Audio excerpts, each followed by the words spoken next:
નમસ્કાર તાલીમાર્થી મિત્રો. ઔદ્યોગિક તાલીમ સંસ્થા રાજકોટથી હું આશિષ ગોરવાડિયા, ઇન્સ્ટ્રક્ટર એમ્પ્લોયબિલિટી સ્કિલ્સ. આજના સેશનમાં આપ સૌનું હાર્દિક સ્વાગત કરું છું.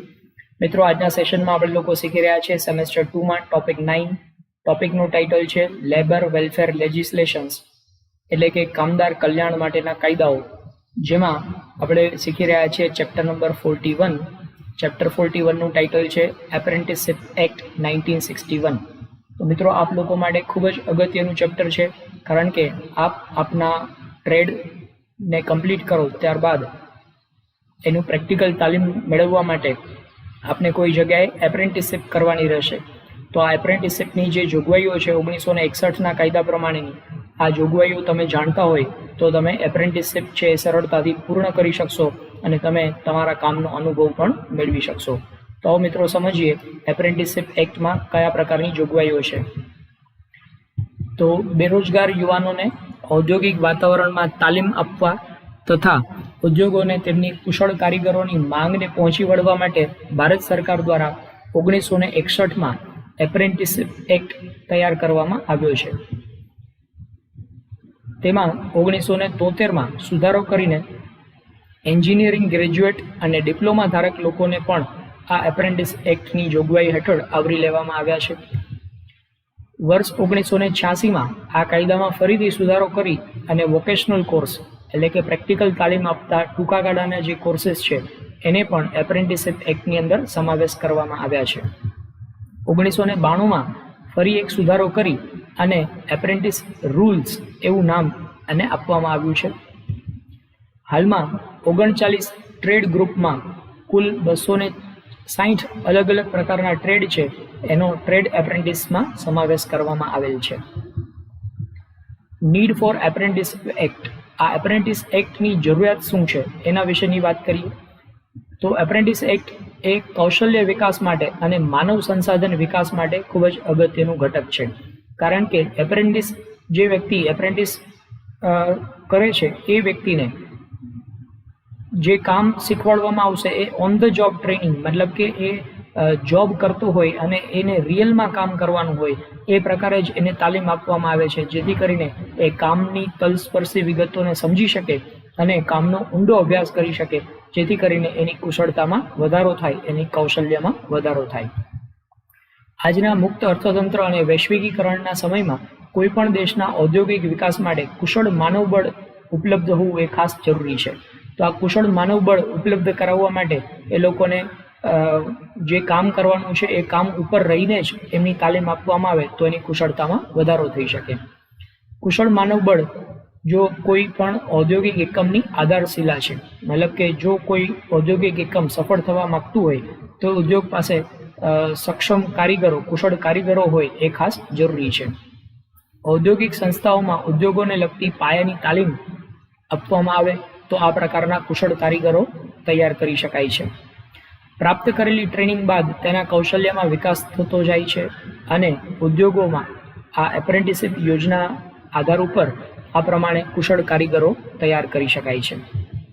કુશળ તાલીમ પામેલા કારીગરો ઔદ્યોગિક એકમોની ઉત્પાદકતામાં વધારો કરે છે, એની ઉત્પાદનની ગુણવત્તામાં વધારો કરે છે અને જથ્થામાં પણ વધારો કરે છે, અને આ રીતે સમગ્ર રાષ્ટ્રના વિકાસ માટે આ પ્રકારના કુશળ કારીગરો એ ખૂબ જ અગત્યની ભૂમિકા ભજવતા હોય છે.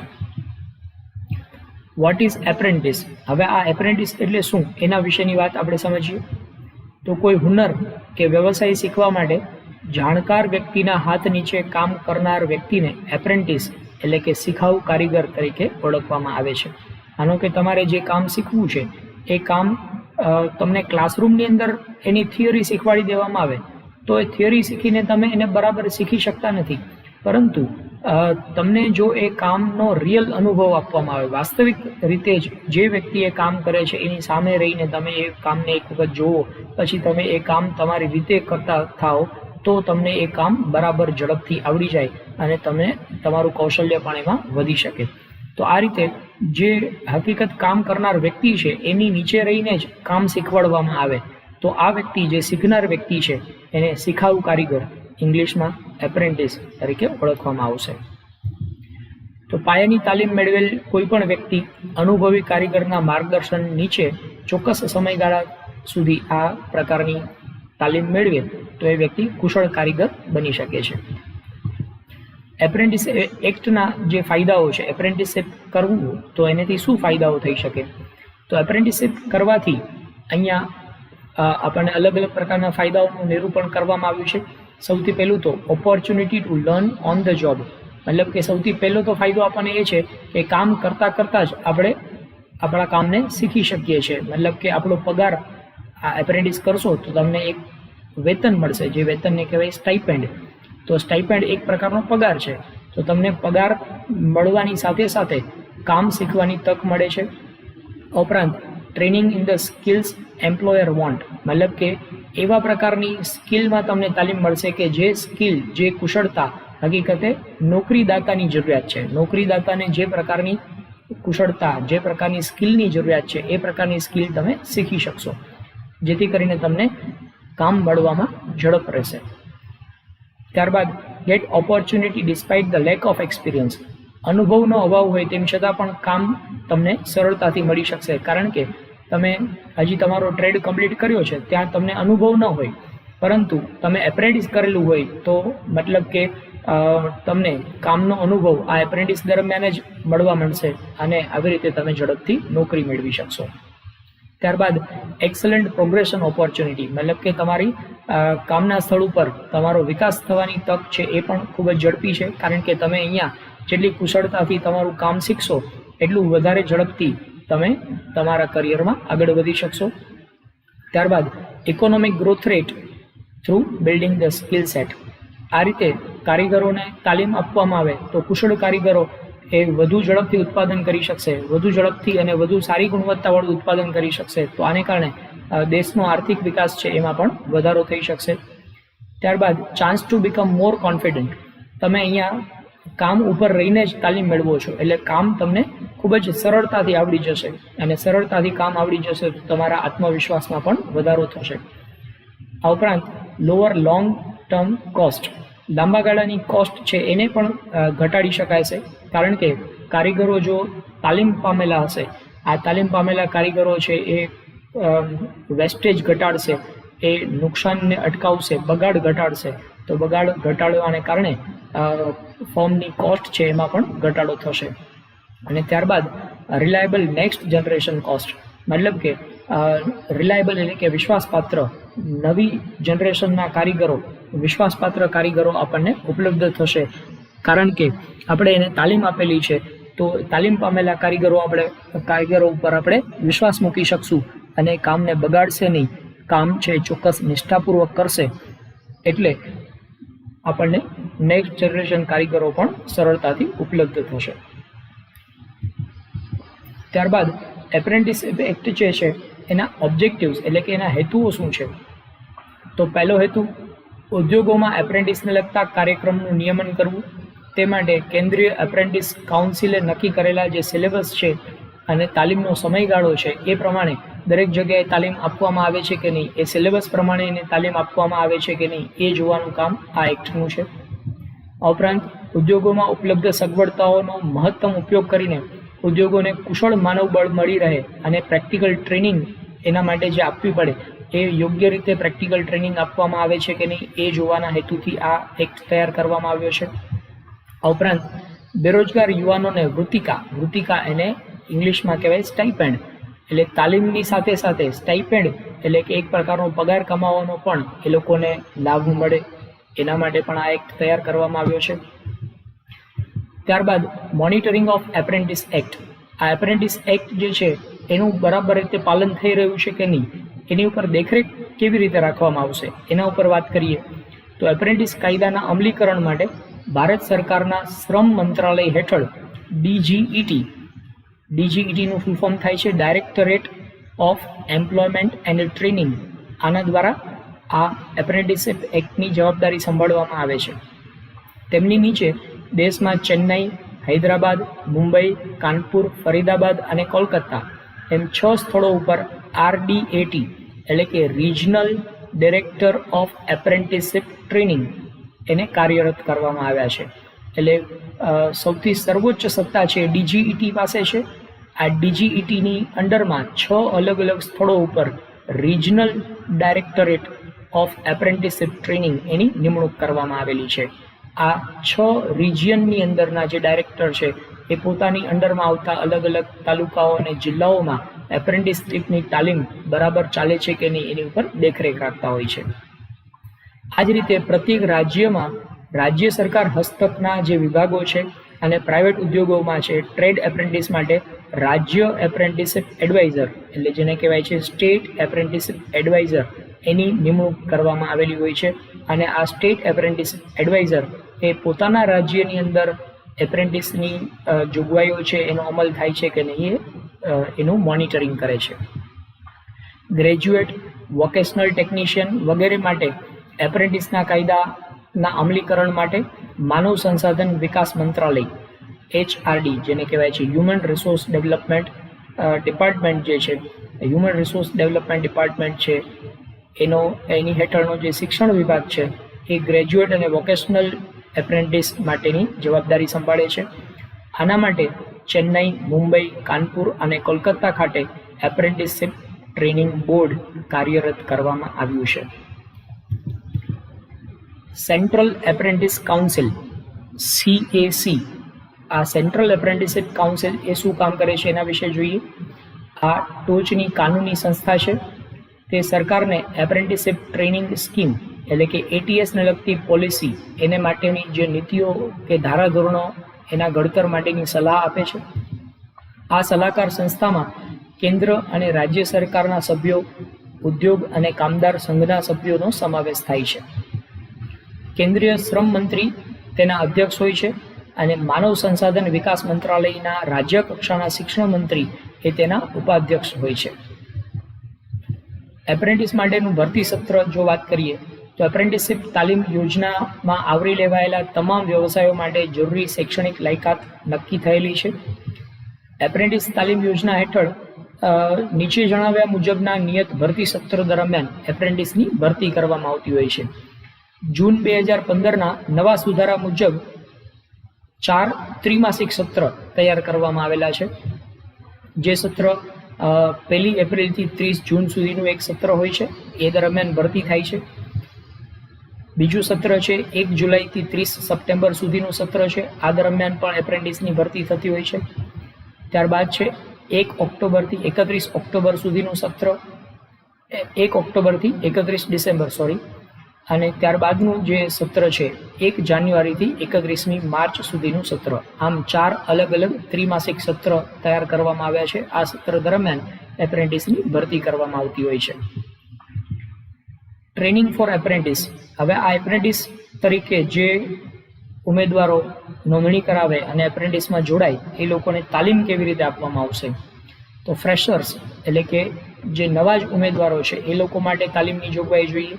તો આ યોજના હેઠળ વ્યવસાયો માટે માત્ર નિયત શૈક્ષણિક લાયકાત ધરાવતા ઉમેદવારો કે જેઓ સંબંધિત વ્યવસાયમાં ઔદ્યોગિક તાલીમ સંસ્થા પાસેથી NCVT પેટર્નનું અભ્યાસક્રમનું પ્રમાણપત્ર ધરાવતા ન હોય તેવા ઉમેદવારોને એપ્રેન્ટિસની તાલીમ યોજના અંતર્ગત ફ્રેશર ઉમેદવાર તરીકે એપ્રેન્ટિસની તાલીમ આપવામાં આવશે. મતલબ કે જે લોકોની પાસે ITIનું NCVTનું પ્રમાણપત્ર ન હોય એવા ઉમેદવારોને ફ્રેશર ઉમેદવાર ગણીને એને એપ્રેન્ટિસની તાલીમ આપવામાં આવશે. દાખલા તરીકે જો ફિટરના વ્યવસાય હેઠળ એપ્રેન્ટિસ તાલીમ લેવા ઈચ્છતા હોય કોઈ વ્યક્તિ, તેમણે 3 વર્ષની ફિટર તરીકેની તાલીમ લેવી પડશે. મતલબ કે એને ફિટરનો વ્યવસાય પૂરો નથી કર્યો, મતલબ NCVTનું એનું સર્ટિફિકેટ નથી, પણ એ ફિટર તરીકે તાલીમ લેવા માંગે છે, તો એવા સંજોગોમાં એને 3 વર્ષ ફિટરની તાલીમ લેવી પડશે. ત્યારબાદ ITI પાસ કેન્ડિડેટ હોય, મતલબ કે જેણે ITIની અંદર NCVTનું પ્રમાણપત્ર મેળવેલું હોય એવા કેન્ડિડેટ, તો આ યોજના હેઠળના જે અલગ અલગ વ્યવસાયો છે એમાં ITIના એક્સ ઉમેદવારો માટે જે તે વ્યવસાય માટે નિયત કરેલ શૈક્ષણિક લાયકાત તેમજ સંબંધિત વ્યવસાયનું NCVTનું પ્રમાણપત્ર જરૂરી છે. તો આ NCVT પ્રમાણપત્ર હશે એ પ્રકારના ઉમેદવારોને ITI પાસ કેન્ડિડેટ તરીકે ઓળખવામાં આવશે. દાખલા તરીકે 2 વર્ષની મુદ્દતવાળો ફિટરનો વ્યવસાય જેણે ITIમાં પાસ કરેલો છે, આ વ્યક્તિને ફિટર તરીકેનો જો એપ્રેન્ટિસ કરવું હોય તો એવા સંજોગોમાં એને 2 વર્ષનું રિબેટ મળશે. એટલે કે ફિટરના વ્યવસાય માટે એણે માત્ર 1 જ વર્ષ એપ્રેન્ટિસ કરવાનું રહેશે. તો આગળ જે ફ્રેશર ઉમેદવાર હતો એને 3 વર્ષ એપ્રેન્ટિસ કરવાનું હતું, કારણ કે એણે આઈટીઆઈ પાસ નહોતું કર્યું. પરંતુ જો કોઈ કેન્ડિડેટ આઈટીઆઈની અંદર 2 વર્ષ પાસ કરેલા છે તો એણે 1 વર્ષ એપ્રેન્ટિસ તરીકે કરવાનું રહેશે. આમ આઈટીઆઈ પાસ તાલીમાર્થીઓને એપ્રેન્ટિસ અધિનિયમની જોગવાઈ અનુસાર એ ટ્રેડનું અનુરૂપ જે રિબેટ છે, મતલબ કે એટલો સમયગાળો એણે ઓછો એપ્રેન્ટિસ તરીકે પસાર કરવો પડશે. આ યોજના હેઠળ 3 પ્રકારની તાલીમ આપવામાં આવે છે, જેમાં બેઝિક ટ્રેનિંગ, પ્રેક્ટિકલ ટ્રેનિંગ અને રિલેટેડ ટ્રેનિંગ. તો બેઝિક ટ્રેનિંગ એટલે પ્રાથમિક બાબતો શીખવાડવામાં આવે. પ્રેક્ટિકલ એટલે ફિટર તરીકે જો તાલીમાર્થી એપ્રેન્ટિસ કરે છે તો ફિટરના વ્યવસાયને લગતી તાલીમ અને ફિટરને લાગતી વળગતી બીજી દરેક બાબતો છે એના રિલેટેડ એને ટ્રેનિંગ આપવામાં આવશે. ત્યારબાદ કોન્ટ્રાક્ટ રજિસ્ટ્રેશન. હવે એપ્રેન્ટિસ તરીકેનો તમારો કોન્ટ્રાક્ટ જે છે એનું રજિસ્ટ્રેશન કેવી રીતે કરવામાં આવશે? તો કારખાનામાં ઉમેદવારની એપ્રેન્ટિસ તરીકેની નિમણૂક થયા બાદ એપ્રેન્ટિસ અને એકમ વચ્ચે નિયત ફોર્મમાં એક કરારનામું એક કોન્ટ્રાક્ટ કરવો એ ફરજિયાત છે. આ પ્રકારની નોંધણી એપ્રેન્ટિસ એડવાઇઝર દ્વારા કરવામાં આવતી હોય છે. હવે આ એપ્રેન્ટિસ છે એને આપણે કીધું કે એ કામ કરે છે, એની સાથે સાથે એને એક પ્રકારનો પગાર મળે છે. આ પગારને ઇંગ્લિશમાં કહેવાય છે સ્ટાઇપેન્ડ, ગુજરાતીમાં એને કહેવાય છે વૃત્તિકા. તો આ સ્ટાઇપેન્ડ કેટલું મળશે? તો પ્રથમ વર્ષે મિનિમમ વેજીસના 70% રકમ પ્રતિ માસ અને બીજા વર્ષે મિનિમમ વેજીસના 80% પ્રતિ માસ એને સ્ટાઇપેન્ડ આપવામાં આવશે. ત્રીજા વર્ષે મિનિમમ વેજીસના 90% રકમ પ્રતિ માસ એને આપવામાં આવશે. અને જો ચોથા વર્ષનું એપ્રેન્ટિસ હોય તો મિનિમમ વેજીસના 90% રકમ છે એને પ્રતિ માસ સ્ટાઇપેન્ડ તરીકે આપવામાં આવશે.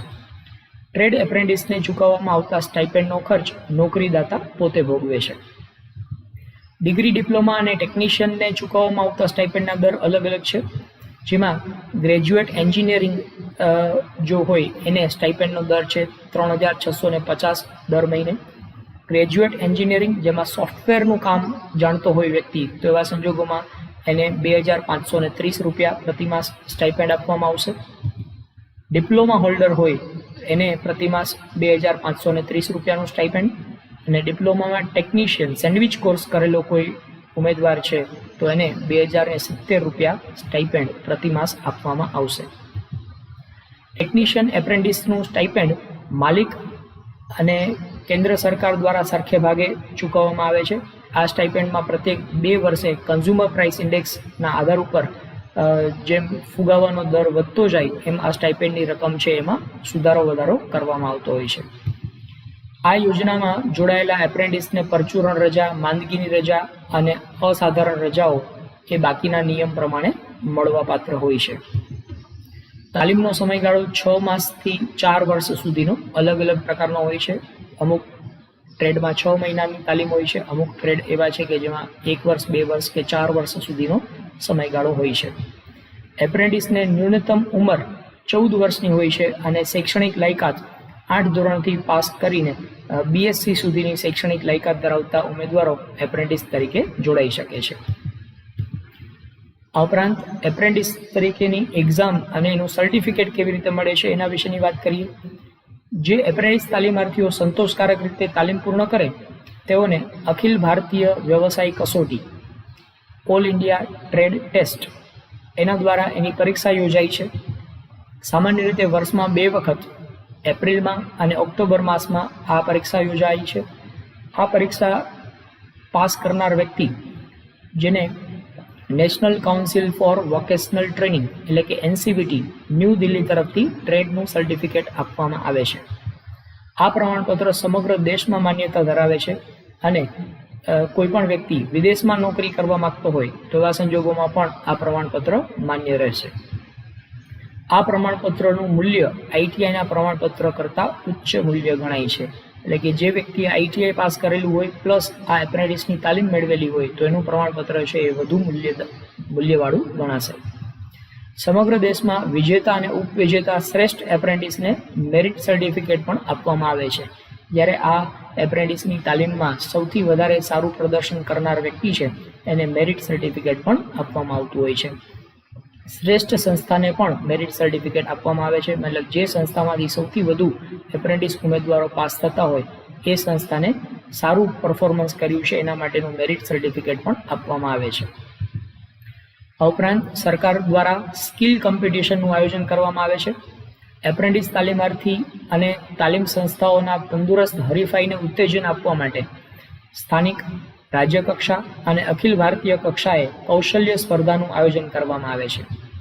ફિટર, ટર્નર, ગેસ અને electric welder, mechanic motor vehicle, instrument mechanic, electronic mechanic, draftsman mechanic, wireman, mechanic diesel, tools and die maker, tool and die maker, press tools, jigs અને ફિક્સચર્સ, ઇલેક્ટ્રિશિયન, રેફ્રિજરેશન અને air conditioner mechanism, mechanic machine tools maintenance, આ અલગ અલગ પ્રકારના વ્યવસાયોમાં આ પ્રકારની skill કોમ્પિટિશનનું આયોજન કરવામાં આવે છે. આ ઉપરાંત કારખાનામાં કે કોઈ એકમમાં એપ્રેન્ટિસ તરીકે જોડાવવું હોય તો એ કેવી રીતે જોડાઈ શકાય એના વિશેની વિગતો આપણે તપાસીએ. તો આઈટીઆઈ પાસ થયા બાદ ફ્રેશ ઉમેદવાર, આઈટીઆઈ પાસ થયેલો હોય એ ઉમેદવાર અથવા તો કોઈ ફ્રેશ ઉમેદવાર છે, મતલબ કે જેણે આઈટીઆઈ નથી કર્યું એવા પ્રકારનો ઉમેદવાર કોઈ પણ ઔદ્યોગિક એકમમાં એપ્રેન્ટિસ તરીકે જોડાઈ શકે છે.